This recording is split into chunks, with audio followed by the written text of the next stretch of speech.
Good morning, everyone. This is the Talking Corner, a place where we talk about anything and everything upon you, the listener's request. I am Crax, your host, and today's topic is brought to you by me.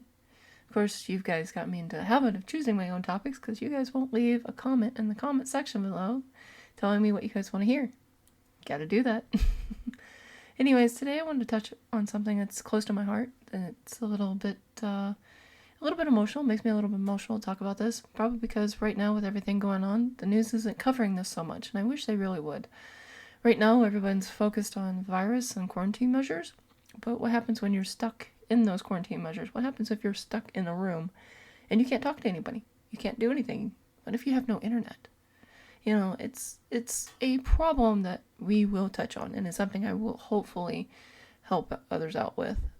Because you know me, I've recognized a problem and I want to give out some good solutions. First of all, I'd like to say that I called a friend of mine yesterday and we started talking.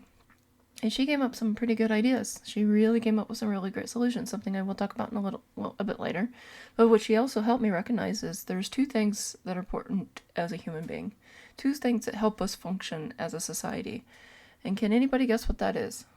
Well, I'll make it easy for you. It's socializing and you get a routine going. You have to have a routine in your life and you got to socialize.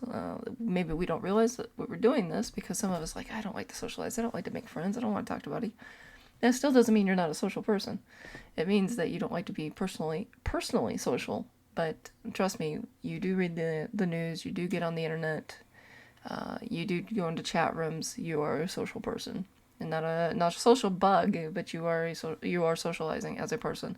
And then you have a routine. And for those who say that I don't have a routine, I just go by the moment. No, you have a routine. Whether it be eating a sandwich, what you do to eat up to get to that point of eating a sandwich, how you put things together, or whether or not you go to the gym or not. Maybe it's just how you do your coffee in the morning. But everybody has a routine. And the reason why I know this is because humans are creatures of habit. That's what we do. It's how we function. You cannot go against that. Everybody has a functionality, and that means they have a routine. The basic life forms have routines. So that's what we have to do, to focus on. And if you take any part of your routine away, we tend to have a little bit of an issue. We tend to have implications of depression or maybe even some anxiety or even aggression. You can go as far as that. And unfortunately, the news is not covering any of this. So, what do? We've recognized now that there's a problem. What do we do? Well, I will say that only one company that comes to mind has recognized a problem, and that is Pornhub. They've offered their services to Italy because, they're trying to say, hey, we understand you guys are isolated. We understand you guys have needs, and here you go. This will help you get through some of those dark, horrible times. And so I think it's ironic that a porn site has has realized that there is an isolated issue here, and nobody's talking about it. They're talking about measures of keeping people safe, keep them virus free, I should say, but they're not touching on some of the things that are more important, as well as mental health when you're by yourself, when you're alone. So, to get further on into our conversation, what I was trying to say is, yes, I do recognize that we have this, and there is one isolated group that we never talk about, and they're the most targeted group when you have the virus. Can anybody guess who that is? Because it should be pretty obvious. If not, I'll let you know. How about the elderly? Those in the retirement homes, those that are in 24-hour care. Nobody talks about that. Nobody talks about grandma and grandpa or mom and dad, my mom and dad, but maybe the next generation's grandma and grandpa.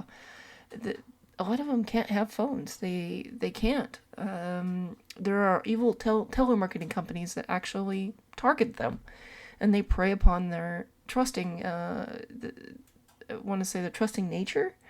And it really drives me nuts. It's like, what the hell is wrong with you people? This is elderly abuse. And nobody protects them. Nobody says, no, you can't call them. They're at a certain age. You don't market to them. No, your job is to trap them in a contract that they seemingly can't get out of until they've paid a huge amount of money, which may be more than what their pension pays them. Really, stop it. Just stop it. And if you are employed by these telemarketing companies, stand up and say, hey, I don't think this is right. We should leave at least this group of people alone. But now, because the virus has basically ravaged everything and made everyone panic, the retirement homes have closed down. That means they're not accepting visitors. That also means that the staff is this staff that is already understaffed, overstressed, is now even more stressed because they're worried about their families at home. Do you see where I'm coming from this? This is absolutely mind-boggling that nobody has talked about this, and it really burns me to the core, and here's why. Someone I love, and he is my dad. I love him very much, and he is in a home because due to his many strokes that he's had in life, not only can he not remember much, I mean, he can remember us, but he can't remember what he's done 5 minutes ago. I mean, it's getting so bad. He is wheelchair bound, and yeah, he wants to call, he wants to talk to us, and unfortunately, he can't call without assistance. His fingers cannot wrap around a cell phone. So does that mean he can able to use a computer? You think about that for a second. He can't get outside to the outside world and see what's going on. He has a TV, and that is it. And right now, he has maybe some staff members when they have a chance to come and check on him during, time to eat or time to change his clothes. But they can't sit down and give him that 30 minutes or an hour to give him some mental stimulation. They can't. Again, they're overexhausted and they're short-staffed. And now they're worried about their homes, they're worried about their kids, they're worried about their husbands and wives. And what are you going to do? Where's the simple solution? And I wish I had one, and I don't. Oh my goodness, I kind of went on a little bit of a rant, and I apologize to everyone out there. They all know me, especially those who really do know me. They understand how important this subject really is to me. One of the things I was wondering is, could we actually come up with a solution for something like this? Could we help the elderly? And yes, we can. We have the technology. Tell your phone companies, or ask your phone companies if they actually have an elderly plan. Because an elderly plan, what that does, it should cover the fact that you're not calling 24 hours, they're not calling 24/7, they're not using up the internet minutes. And then you just block your phone calls, so you ensure that they don't get any phone calls whatsoever. And you password that bitch. You make sure that your mother, father, grandpa, grandma can't get into it. Because if they're like, my dad, yeah, sure. Oh yeah, that sounds interesting. Yeah. And they'll agree to something that they really can't afford. And so yeah, just block all incoming calls and let them call you, put in 3-4 phone numbers and then let them call you. So whenever they need you, they can talk to you. Or have, because a nurse, I can't understand a nurse being able to take 3 minutes of his or her day and typing them up and, say, hey, sending you a text message, hey, we're going to call in like 2 minutes. And then you can be ready. Then you can be like, yep, hey mom, hey dad, how's it going? Or hey grandpa, or hey grandma. We're okay, we're still okay. Because imagine the horror that you would have to go through with everybody panicking, and you can't get a hold of your kids or your grandkids to find out if they're okay. You can't just get on the internet. You can't just use a phone, because here in Sweden, many of the homes have closed off their lines in case there's an emergency, so they can actually use it for that particular emergency. Do you see the problem? Do you understand where I'm coming from and the worry that it's eating me alive on the inside? It really just bugs me, and I wish it got more light, but it hasn't. It has not. So all of you out there who are in caretaking, this is a pure shout out to you. You guys are great. You guys are my hero. I know you guys are suffering in silence because you can't just voice your opinion and be like, I don't want to be here. I want to be with my kids. We understand. We feel you. There are some of us that are thinking highly of you. You just hang in there. You stay strong. You'll be safe. So will your kids. Just saying. So how do you come up with a solution to, how about those who actually have the internet, or how about those who are trapped in their homes and they can't go see their family? They can call them up, but they can't go see them. Well, here are some solutions for you. My first solution came from a friend of mine. Again, she's a bit of a health nut. She's a bit of a workout guru. And some would call her a gym rat if I would say that, but she has a routine, and what that routine is stretching. It's a great idea. Just stretch. Take 30 minutes of your day and just stretch. Stand up out of your chair, lean back a little bit responsibly. Give yourself just a good stretch. Really feel it down deep in your muscles. And don't do anything crazy. Don't try to bend your joints backwards or anything. We don't want you to hurt yourself, especially since the emergency rooms are full right now. But yeah, just take a moment and think about your health. Like I said, don't stay stagnant for too long.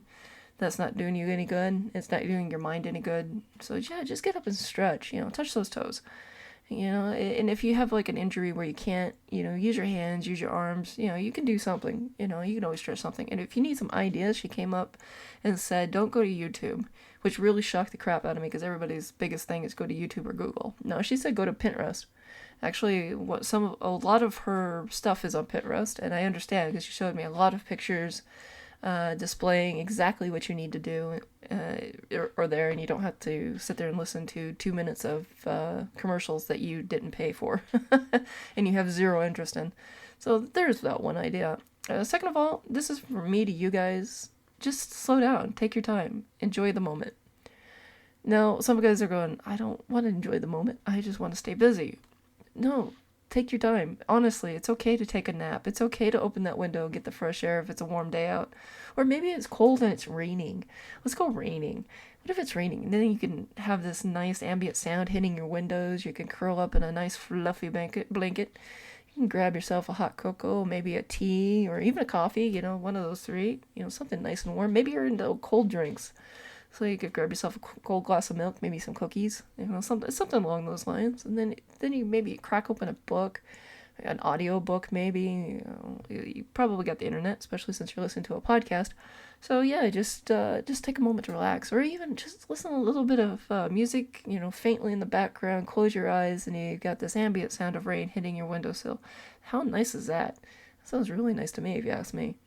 Or you could just do what some people do. They take a shower. I take a shower sometimes just to freshen up. It feels good to freshen up. I can't tell you how good sometimes you're just like, you're sweaty, you're hot, you've done your chores, you're just, ugh. Okay, what do I do now?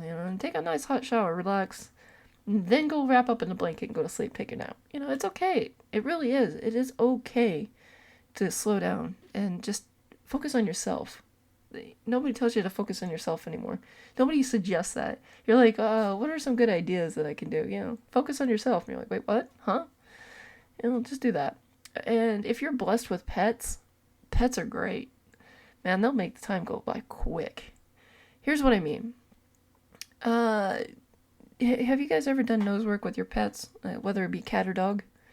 If you haven't, what nose work is when you hide toys or treats in anything and have them open it or have them find it.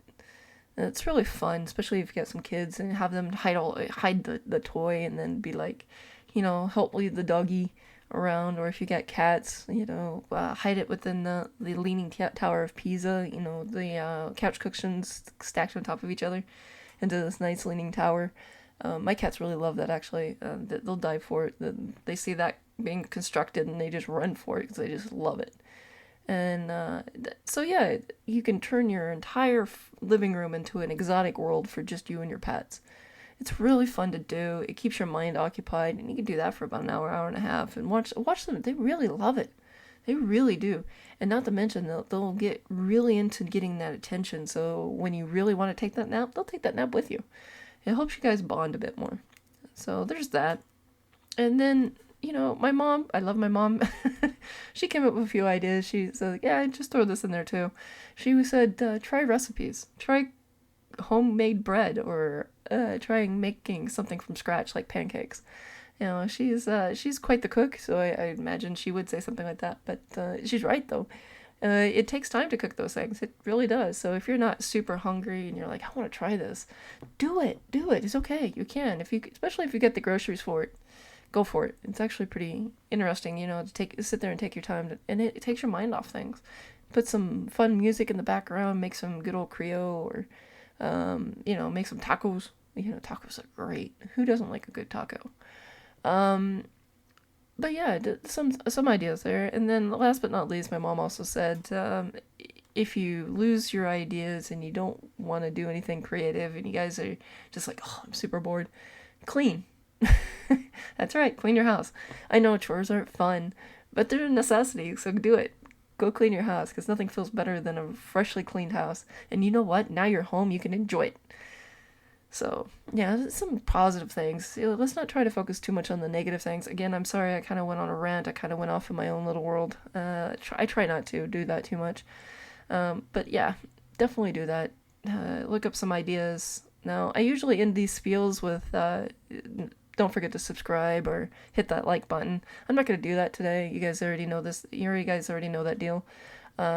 What I'm going to ask you to do is put in some creative, clean suggestions in the comment section below and see, just to help those coping at home, those are struggling with quarantine, and just to see where things can also go, because there's some things in there. Maybe you guys have an idea that even I like to do. I'm not quarantined, but it would really be fun to try something new. So anyways, I'm Cracks. Thank you for tuning in. I'm signing out. Hey, Noah.